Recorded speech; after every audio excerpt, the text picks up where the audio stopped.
what's up sa inyo mga choy, no? Ngayon gagawin na natin yung ating modified air filter. Itong element na to, kinuha ko to sa stock air filter ng Wave. Bumili ako nung mura lang para tingnan natin kung gagana muna. Tapos pag okay naman yung ano niya, yung quality niya, or okay naman siya gamitin, eto bibili na ako ng original. Yun na yung gagamitin ko next time. Sa mga gusto mga choy, pwede nyo itry to sa mga ram air, mga naka ram air dyan.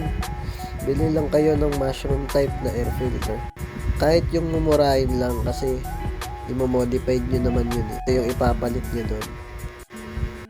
Yun lang mga choy, sana tapusin nyo yung video.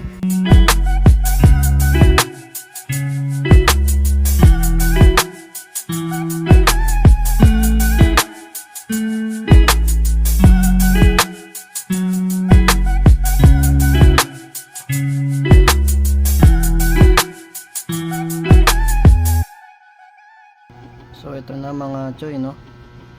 Assemble na natin.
Choy, no?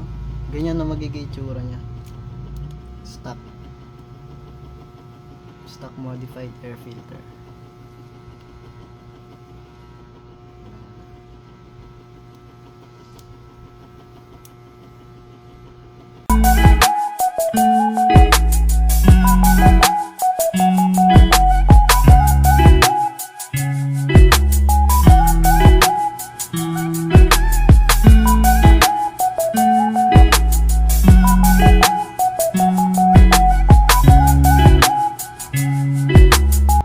Mga choy, dito lalagyan na natin siya ng epoxy. Ang gamit ko dyan, metal epoxy. Yan. Hanggat maaari mga choy, pag maglalagay kayo ng metal epoxy na yan, kailangan halos puno yan, para pag nilagay nyo yung filter element, takip na takip talaga siya, walang hangin na lulusot.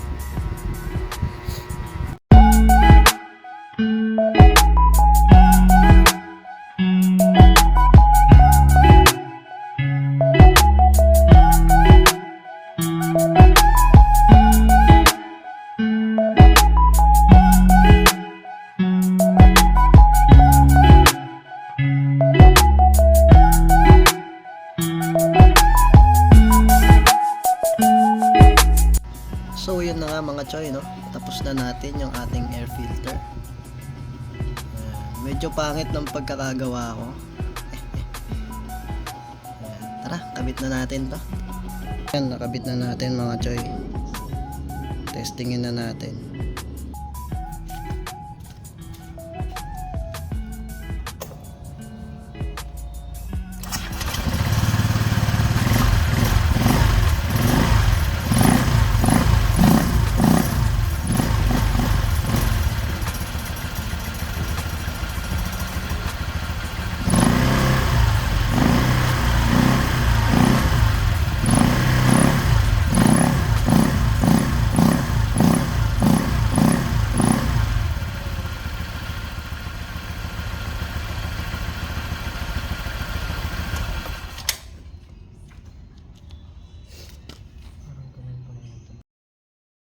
So yun mga choy, maraming salamat po. I love my ass and my abs in the video for promiscuous. My style is ridiculous.